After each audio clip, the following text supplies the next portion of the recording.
আপনারা সবাই জানেন যে আজকে আমরা বিশ্ববিদ্যালয়ের স্বাভাবিক কার্যক্রম স্থগিত রেখে আমরা সবাই কেন এখানে সমবেত হয়েছি।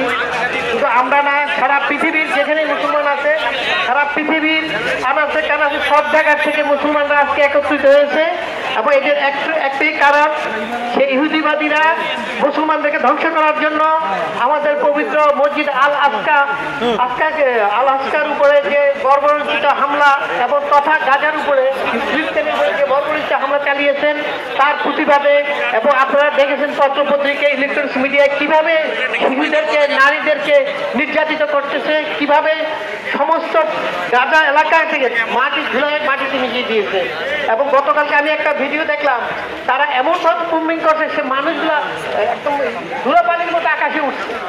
তাহলে বুঝতেছেন যে মুসলমানদেরকে মানে নিঃশেষ করার জন্য, নিশ্চিন্ন করার জন্য তারা পৃথিবীর ইহুদিবাদীরা, এবং তাদের পিছনে কারা আছে এটাও আপনারা সবাই জানেন, অবগত আছেন। তার মানে ইহুদিদের এত বড় ক্ষমতা, এত বড় শক্তি।